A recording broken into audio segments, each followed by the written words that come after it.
Hello, everyone, to the November presentation of the Friends of History First Wednesday Lecture Series. I'm Ben Woodbury with the Friends and will be your host today. As always, let me start with a few administrative details before today's presentation. As a reminder, all recent, past, and future First Wednesday online lectures are now available on our Friends of History webpage.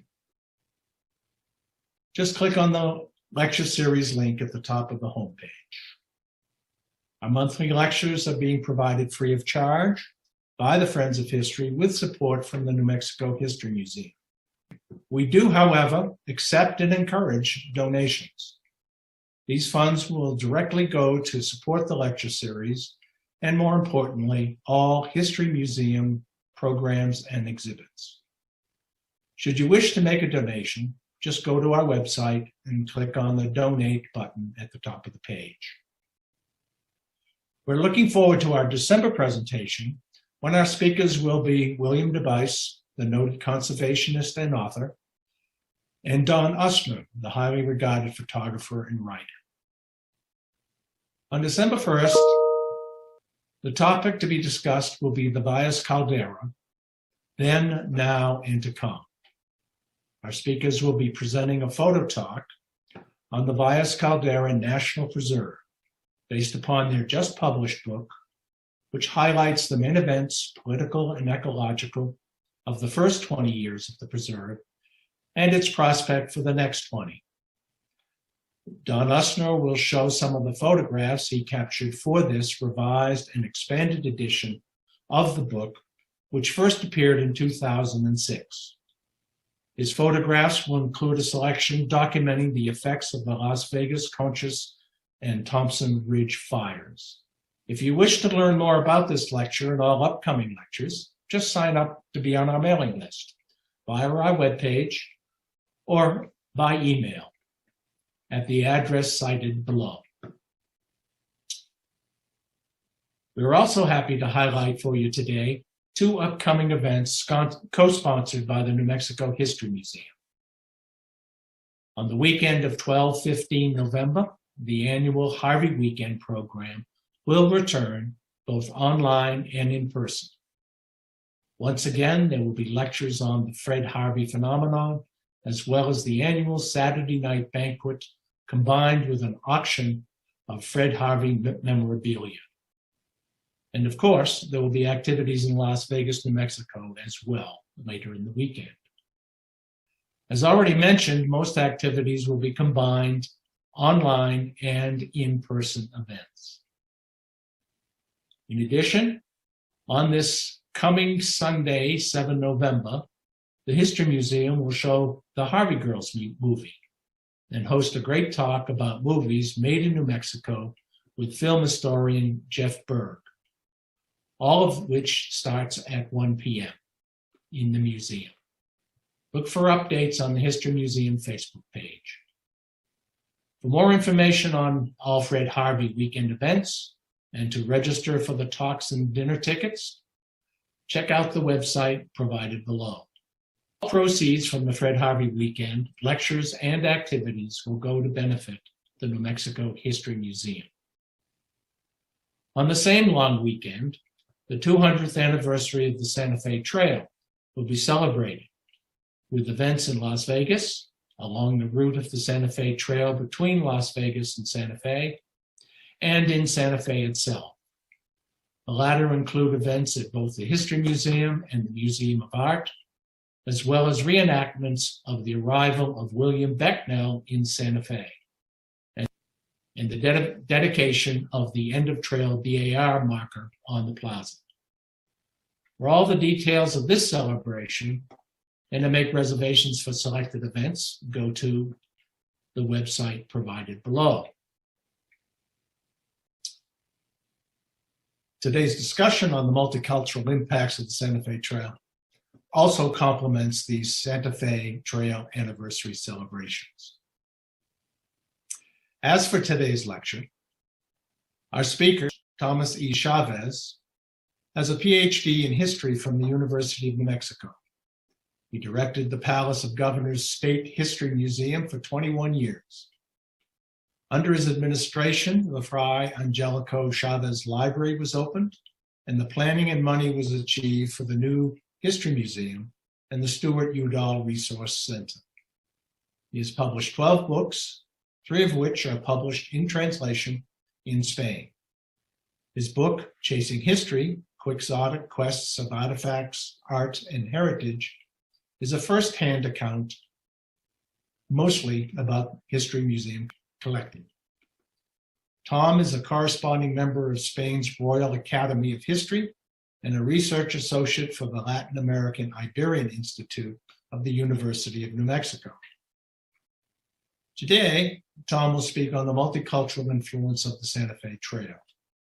The trail can be of interest on many levels, from tracing its ruts, reading the journals of those who traversed it, compiling receipts of the food they ate, focusing on biographies of individual travelers, and more. Yet the trail's history has a context that begins before and has continued after its existence. Its importance relative to the European Reformation and the history of the United States resonates today. It is this context that makes the Santa Fe Trail a significant event in North American history.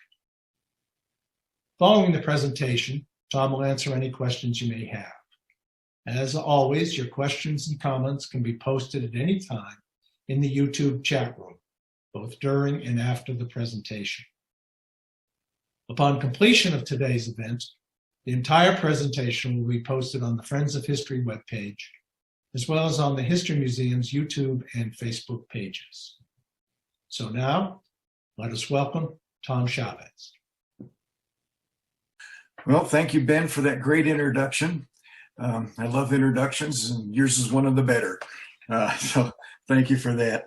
And thanks for inviting me to participate in this series, and especially to talk about the Santa Fe Trail on its anniversary that's coming up. Back in the day, I did a reenactment as Facundo Malgares and met with Jeff Hingensbaugh, who's actually a descendant of Becknell.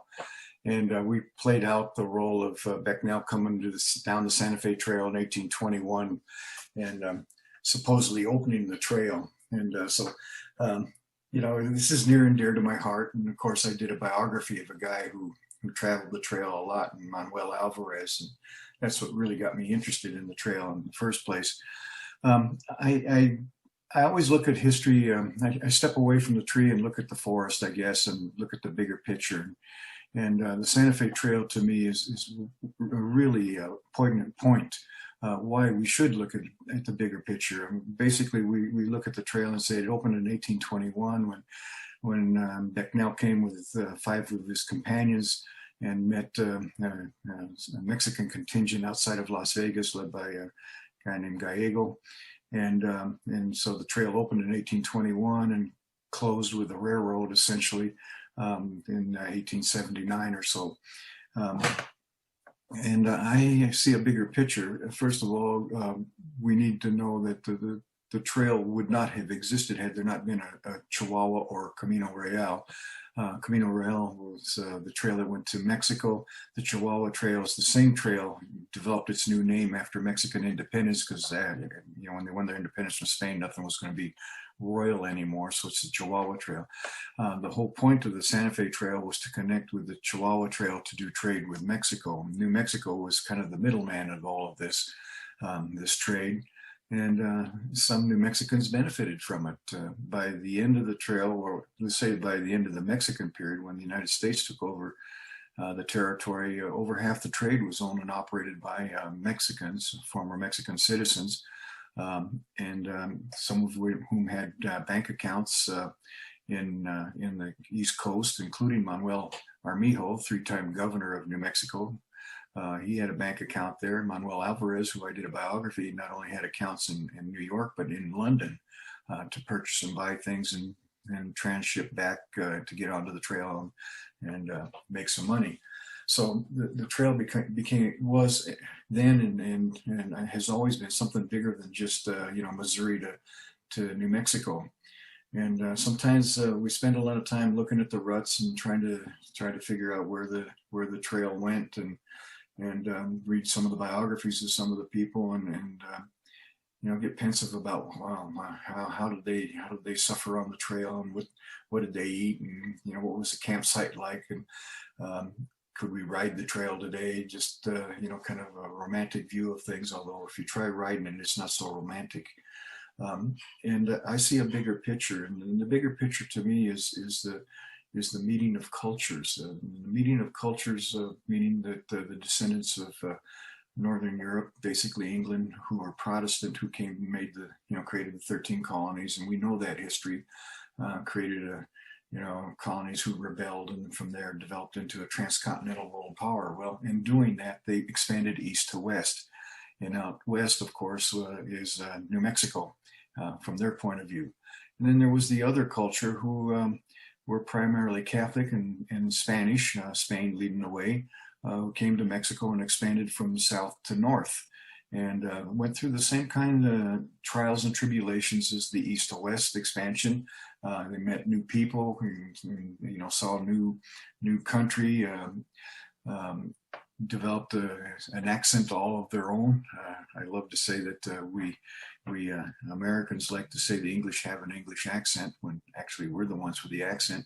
Same with the Spanish. We New Mexicans who speak Spanish like to say that the Spanish speak with an accent.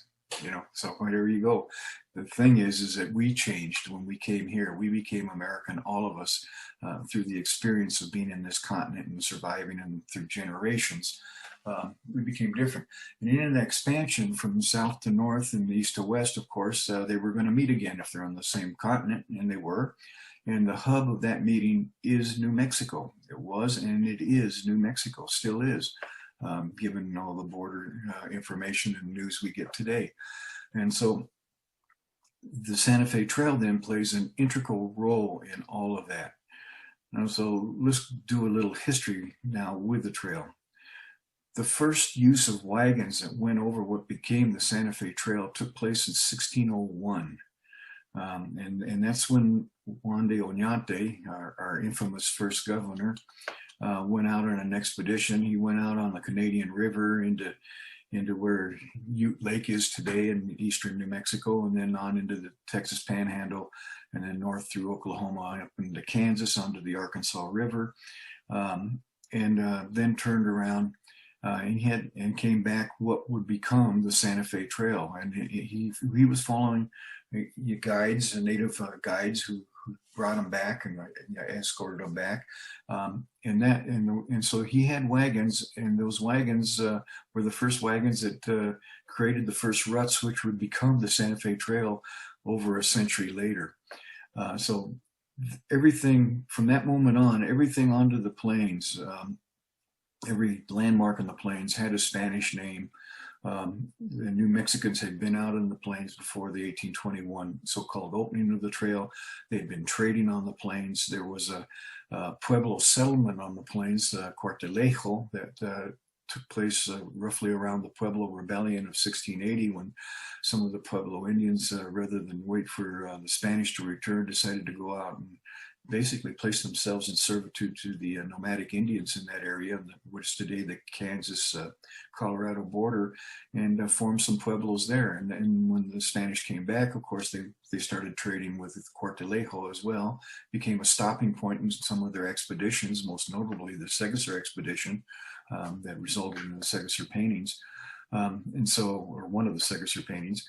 So before the trail even so-called opened, officially opened, New Mexicans knew the plains. They were familiar with the landmarks. They knew the routes. There's a great story of one New Mexican who actually crossed the plains to St. Louis looking for his mother, who had been captured in a Comanche raid in San Fernando de Taos. And it turned out that this elderly lady, who had a kind of a legendary reputation for her age, was his mother. She had been traded through various tribes, and then married a French trader who took her to St. Louis, where she ended up inheriting his property when he left her to go back to France. And this New Mexican went and crossed the plains this is what I got to do. And so it's important to note that the trail there was no barrier between the peoples moving east to west and north to south. That people were going back and forth, and that includes some United Statens, some American traders who came into New Mexico and traded and left, kind of, they're unheralded types. But the big point of 1821, though, the reason we call it the opening is up until 1821, New Mexico belonged to Spain. And Spain, like England, when it had its colonies, was a practice mercantilism. That is, that the colonies essentially existed for the mother country, and so they prohibited trade with other countries or other colonies. And so any trade that did occur, and any of these Americans who did show up before the trail had to do it and be kept secret. Sometimes they were arrested and then released after they traded, and then it went on. In 1821, just before Becknell arrived, word came to New Mexico that independence from Spain, Mexico's independence from Spain had been achieved. And so now the borders were open. Mexico could trade. And a natural trading partner was the other new country on the continent, the United States of America. We tend to telescope time sometimes and forget that in 1821, the United States won its independence in 1783 at the end of the war. Officially it became a country. And so we're within 40 years of United States independence, and I'm going to guess that most of the people that are listening to me right now or watching me right now, like myself, 40 years is nothing, man. We can all remember 40 years ago. You think about it. And so some of us have children older than 40 years old, so like myself. So it's not that long ago. So the United States was a new country. Mexico, won its independence, opened up its borders and wanted to trade right away with everybody because, it was like, euphoria. Now we can do it. They couldn't do it before, and now we can. And of course, over relatively flat land where everybody knew you could take wagons, the expansion of the United States had crossed the Mississippi River, was now into Missouri. And here was New Mexico, and the main part of Mexico itself had been expanded all the way up to Chihuahua. And so, and there were trails coming to New Mexico. And so here's a perfect opportunity for the two new countries to trade. Becknell is interesting because he left with his 5 companions packed with stuff to trade, and they were going to do it secretly and maybe get arrested and run that risk and then get released and everything. And they were met by this contingent that was going out to chase Comanche Indians that had just raided one of the colonies here, one of the settlements here. And they thought, okay, now we're going to be arrested. But no, there was a complete different welcoming. They were taken to Santa Fe, where the governor, Facundo Magares, met them and welcomed them and, treated them and everything. And they couldn't believe it. They traded and went back to St. Louis with great profits and word that the borders were open, and the Santa Fe Trail then became the history that we tend to think of with the trail. Now, Santa Fe Trail was never a trail of migrants, of people moving, their whole families and stuff. It was a commercial trail, as was the Chihuahua Trail, a commercial trail. So basically goods came into New Mexico, were transported down the Chihuahua Trail into Mexico. Mexico in exchange had a lot of silver from its silver mines and mules, which became the Missouri Mules, incidentally. And so, Mexico had the stuff that the young United States was in dire need of: hard specie, silver to back their printed money, and some gold. And so it is interesting that some of the merchants that I've studied, like Alvarez and Armijo, when they Armijo never went on the trail himself, but he contracted people to do it for him. And I can speak for Alvarez. He always tended to go to the mints and cash in on hard specie. He would take bags of silver and gold and cash it in at the mints there, and then use that money to buy goods to bring back to New Mexico. And he wasn't the only person doing that. So this went on. what does that mean though?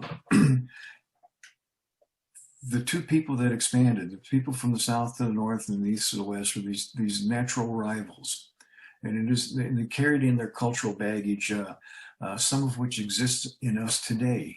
These biases about those Spanish Catholics, and biases about those heretics who left the Catholic religion to become Protestants. The cultural baggage of Europe, of the Reformation and the Counter-Reformation, and not ironically, the leading countries of the Reformation was England, and the Counter-Reformation was Spain. And so the propaganda machines of both sides picked up, and resulted in a number of wars over centuries. And so the people from those two nations carried that in their cultural baggage, and then their attitudes towards each other.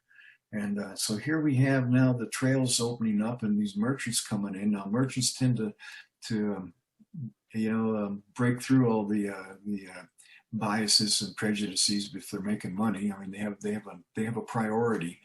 But still, the trails became like blood veins in a way, where the cultural lifeblood of these two peoples, these two natural rivals from Europe from centuries past, came through and met again here in New Mexico. And I find it really interesting that this meeting was not exactly a peaceful meeting. I mean, think about it. New Mexico was a part of Spain, and then Mexico still today much longer than it has been part of the United States. And so in that context, these two trails became the, as they say in Spanish, the choque, the accident, the hitting, the meeting, which was not necessarily a peaceful one. And it resulted, of course, in the Mexican War. The Santa Fe Trail didn't cause it, but the Mexican War became the I guess you want to call the shotgun wedding between the two cultures here in New Mexico. The result of that was that New Mexico became part of the United States. The trail still was open because there was no other service to get in here, and the trade still continued even after the Mexican War to an extent. And so this meeting, it becomes the apex of these two cultures who have to learn to live together. And that makes the trail very important. So I use the euphemism that Paco meets Horatio Alger. These are the attitudes of the people that I'm talking about. Horatio Alger, of course, became the standard, the Horatio Alger books. Horatio Alger was actually the author of books where he proposed, I guess, or wrote about, a child who through keeping his nose clean and working hard and a little bit of luck will succeed. God will reward you for your effort if you make a strong effort. And Horatio Alger really was, extension of the Puritan ethic of working hard. And if you work hard, you will succeed. And of course, your morality then becomes measured by your success. And in Mexico, I use Paco as the euphemism, but if you're intellectually inclined, you could say Francisco Clavijero, for example, and neo-asticism. That's N-E-O with an astic ism.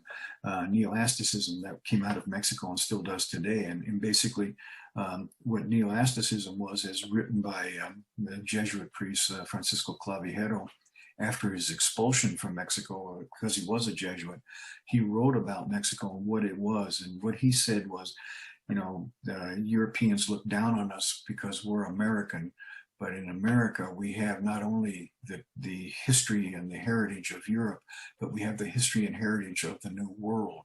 And in his case, he was talking about the Mayans and the Olmecs and the Toltecs and the Aztecs and all the native peoples and history that was there, and that we've become something different. And that difference is that, we in Mexico, the idea of family became very important, and extended family, and that's true in New Mexico. I mean, everybody that has my last name is a primo, for example. You know, whether they're not are or not, they're a primo, which is good, I guess, because then you know, it limits marriage possibilities. So I got to tell you, I have a lot of good-looking cousins. So you know, it's a different kind of attitude about things that comes down the trails, as well as in the meeting of these things. And so we have all these people who come from the United States, and all these people from Mexico and New Mexico who go to the United States, and they're learning about each other. And it becomes kind of a dichotomy, because some of the, you know, you read some of the journals of the people came, like Josiah Gregg. He had certain biases. He carried, you know, he carried his cultural baggage, and he saw certain biases. On the other hand, if you read, you know, Alvarez's letters and journals, he had his biases too, and they both react to what they find in New Mexico, which was a little different from where either one of them came. Alvarez came from Spain. Josiah Gregg came from the United States. In New Mexico, because we were an island in the wilderness, we were always beyond the frontier lines. Some would argue we still are. We in New Mexico became a little bit different than even the mother countries that we were born from. And so those reactions of people who come here from other places become very interesting. I say all this, and I'm giving you this bigger picture rather than giving you details of, you know, for example, the Bent brothers and Saran St. Vrain and Bent's Fort and all of that. You know, and Tecate and the different, you know, sites on rabbit ears and the cutoff, and that Jedediah Smith was killed by Comanche Indians on the trail. I'm passing up all that kind of detail to give you a kind of a bigger context, so that when you read and learn and hear about, or even listen to lectures about the trail, or go on the Santa Fe Trail Association and go have meetings on the trail at various places, and then go out on excursions to see the trail, you'll understand that all of this meant something that's much more important and bigger than the actual days of the trail, that it had its influence. And maybe that's one of the questions all historians should ask is, you know, what's so important about this? You know, besides that it's fun, you know, to learn about, but what's important about it? And you think about that for a second, that here in New Mexico, we had the meeting of these two rival cultures, and the trail became the key for that meeting, that brought down, you know, opened the gates for this meeting. And it is a meeting to which we are still trying to adjust today. All you have to do is listen to some of our national rhetoric about things.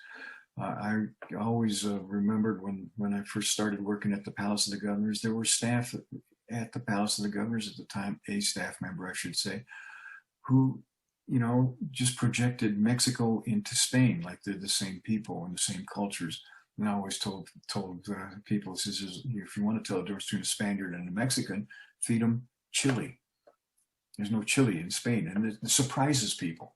It just surprises some people that, oh, you know, Spanish don't eat chili. I thought everyone, all the Spanish eat chili.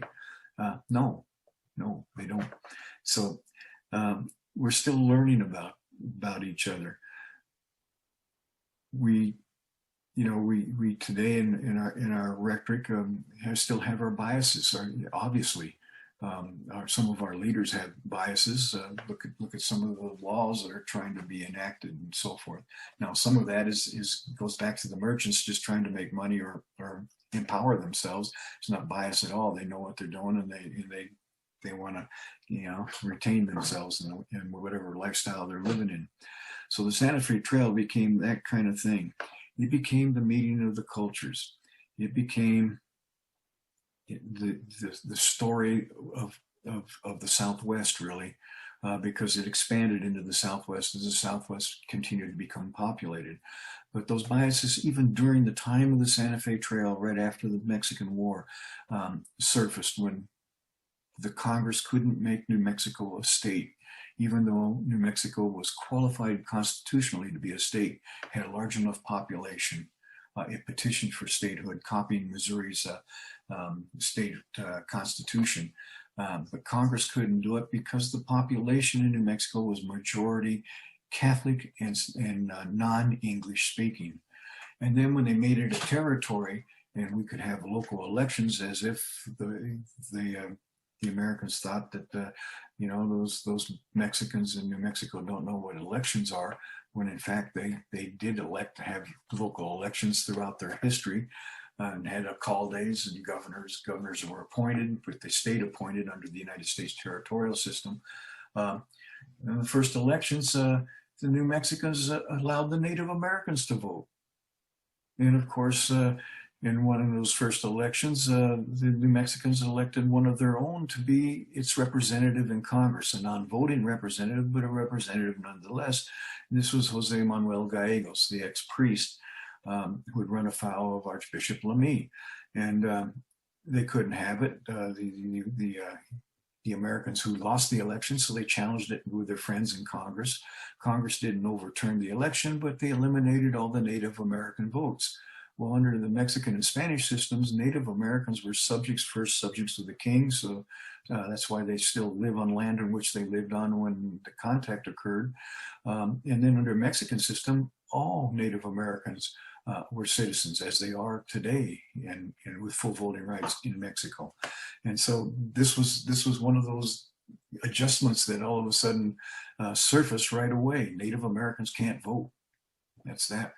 And so those kinds of things happen. The other kind of adjustment you see right away is the Catholic Church. New Mexico had a bishop from Durango who periodically visited, but the United States after the war decided, wait a minute, we can't have those people answering to the church in Mexico. They're going to answer their own. So they convinced the Catholic Church, that's headquartered at that time in Baltimore, to create the Archdiocese of Santa Fe.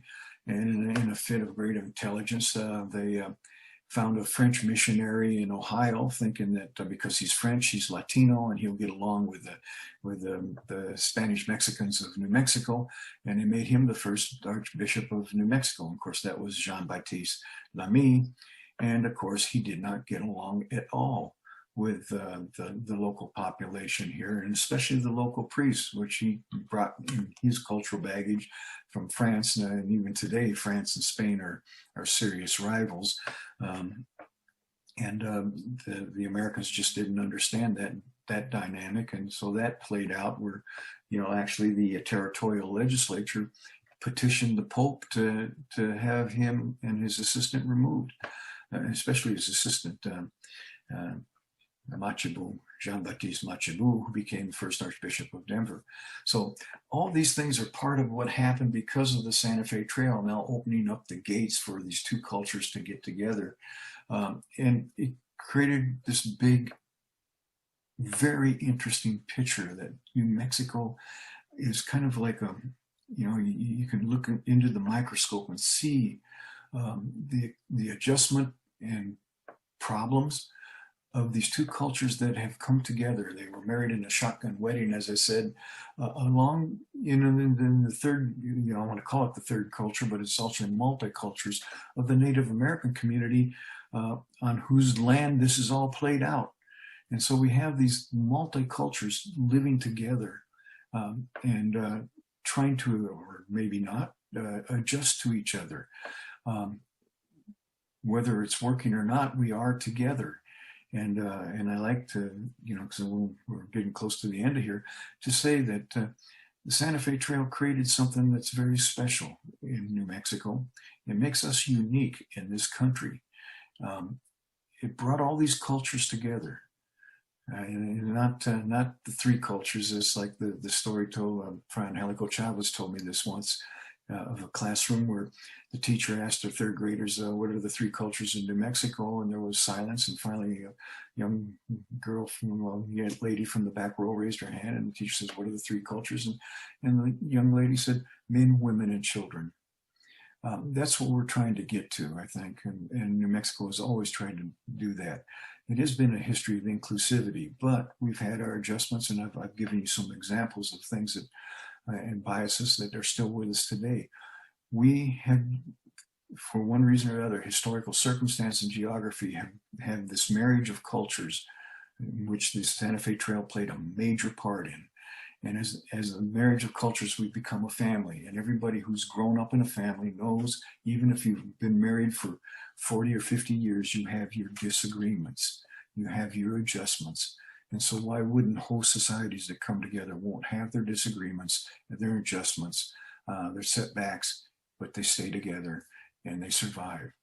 And so we in New Mexico have that message. It might be a little bit Pollyannish to some people who want us to split up and like to denigrate other cultures to support their own, especially given today and what's going on with different things. I won't get into those details, but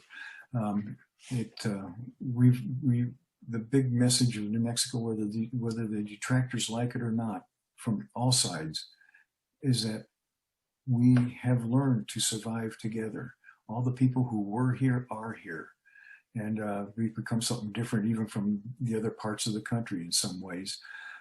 We've learned to, eat chili for breakfast and not kill the cook, or go to an Indian ceremonial and not kill the dancer. Whereas in parts of the world, that's exactly what's happening. And maybe there are some people in this very state would like to see that happen again, but it's not going to. Our history speaks differently, and the Santa Fe Trail was an important cog in that lesson. So I want to thank all of you for giving me a chance to pontificate to you, I guess, again. I miss the lecture series. I miss all my friends, seeing them in person. And I hope you enjoyed this. Thank you.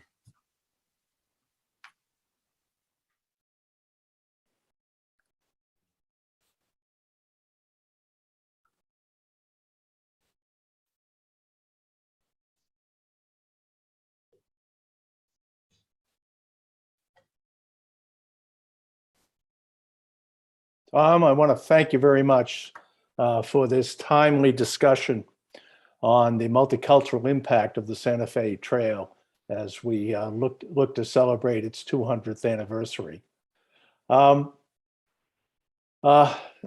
wanted folks to know that Tom is joining us from Malaga, Spain, where he has just begun a multi-year assignment as a researcher with the Latin American Research Institute at the university there. So this is one of our first truly international discussions on the Friends of History, and we much appreciate him providing the time to do this presentation for us. Before we start the Q&A, well, let's just go ahead. Should you have any questions and comments on the lecture, just include them in the chat room provided here on the YouTube page where you're viewing the presentation. As folks begin to consider asking questions, I wanted to offer at least one to start off. Tom, I greatly appreciate your focus on the New Mexico tradition of inclusivity, embodied in much of the historical and present day interaction of the three distinct cultures in this state. I wonder if you might want to elaborate a bit or offer other insights into how this unique experience can assist us today during this period of increased tension between the innumerable cultures which are integral to the U.S. way of life. Well, can you hear me first of all? Yes, we can. Oh, good, good. I'm so far away, I worry that my voice won't carry across the ocean. Well, we thank technology for this assistance. To get to your question, the Santa Fe Trail becomes the last piece in the big puzzle, I guess, of what New Mexico's history is about in that picture of the coming together of cultures.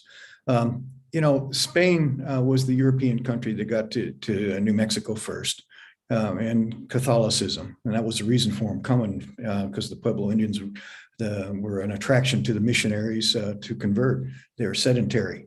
And the point is that those Pueblo Indians weren't eliminated like in other parts of the world in North America where Europeans went, for example, in New England or the East Coast. And so they started borrowing, there was a synthesism that went on between the cultures, and there was adjustments. Excuse me. The Pueblo Revolt's the single most successful Indian rebellion in North American history. And the Spanish came back. It was like throwing a glass of water in their face to get them to understand certain things. And they did. And ever since then, people have lived together. The Native Americans, in this case, the Pueblos, were left on their lands. They were considered subjects of the king and queen. One case in point is the canes that the king sent to be passed out to all the Pueblos that are now, symbols of the governor's office in various Pueblos, something that Abraham Lincoln heard about and copied later. That kind of thing went on. But you see that also in the ceremonials, the Matachinas dances, for example. Even the different celebrations, and in religion, where the Catholic Church does exist in the Pueblos, but so does their native beliefs and religions, and so they become kind of multi-religious in that sense too. So there is all of that.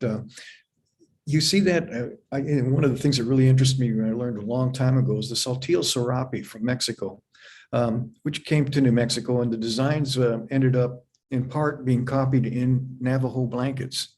And so that kind of stuff, speaks about people not separating, but being influential on each other.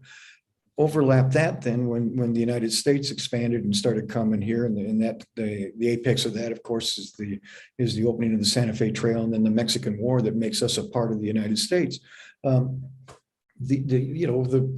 That brought back together these ancient European prejudices that people who probably didn't even know where those prejudices came from and how they originated back, centuries before, with the Reformation and Counter-Reformation, and the Catholic Church needs to be reformed, and the people who want to reform the church are heretics, and there was just no love between the two. They became rivals, national rivals over time, to some extent, right through our own War of Independence. So those attitudes came and met again in New Mexico, overlapped with what had already gone on with the Spanish and all their descendants and subsequent generations with the Native Americans. And so at the end, what you see, and make it kind of simple, is all these people who have come together and have learned to at least adjust to each other, if not appreciate each other, which a lot of us do. Most of us eat chili in New Mexico now, and most of us enjoy an Indian ceremonial and like Indian-made pottery. Most of us are curious about the others. We're not going to change the name of Santa Fe overnight, and we're not adverse to San Juan changing its name to Okewinge. That we understand all of that. So we are like, I use the analogy of a married couple, but married couples go through life adjusting to each other as they age and their tastes change. And if you really love each other, if you really appreciate each other, you will survive it all. Thank you, Tom. It really is a fine compliment. I don't see any other questions at the moment, so I'll ask one more. I was quite struck by your discussion of Manuel Alvarez as a representative of one of the important Hispanic traders on the Santa Fe Trail. And I wondered if you might elaborate a bit on his life and career based upon the extensive research you've done and the biography you have written. Alvarez, he was my PhD dissertation. And the reason he became my dissertation is because I guess I had a seminar dealing with the Santa Fe Trail or something like that. Maybe it was the Mexican period. And his name kept being mentioned by all these journals and stuff. He's in Josiah Gregg, for example. One prime example, but all these other journals, everybody knew the guy, but he was always mentioned in passing as helping somebody or doing something, but he was never controversial. And so I took it as a challenge to try to put his life together. And lo and behold, the State Record Center has all his papers and journals and stuff. And his will is in the Fray Angelico Chavez Library. And so I had a great start. He was a guy, and then he became really interesting to me because he came from Spain. He first went to Mexico, but left it because the rebellion was about to happen there, the independence movement, and came back into Mexico through the north, down the Santa Fe Trail in 1824, 3 years after the opening, the quote opening. And he was a literate man. He could read and write Spanish in the course of his life. Probably came reading and writing French because he could do that too. But he learned to read and write in English too. And so his letters are all of that. And he became kind of like a focal point for me to look at that whole period, because he was neither Mexican nor United Staten. He was a Spaniard who came here and inserted himself in all of this. And he kind of saw both sides of things, which is, he talked about biases of the Americans, but the problems of the Mexicans and kind of thing. And it was really kind of an interesting way to look at that period. I'm still doing research on him. I hope while I'm here in Spain, I can get into the National Library, because I believe I believe he's the effective discoverer of the geysers and boiling pots of Yellowstone Park. And he writes, he went into the mountains in 1828 and stayed there till 1832 and was a mountain man. And he did go up and see Old Faithful and all of that. That's well documented. And he probably as early as 1830, maybe 1831 was when he saw the Old Faithful and all of that stuff. And he came back to Rendezvous and talked about it in such glowing terms that everybody else wanted to go see it. And so it became, something to see. Well, another person writing about his life years later wrote about Alvarez, another person mentioning Alvarez, saying he was an intelligent, astute, well-respected man who wrote articles for a Spanish journal that he received in the mail, from a Madrid journal that he received in the mail. What else would he write about? Could he be the first person that had published a description of what is today Yellowstone Park in Spain? Mm.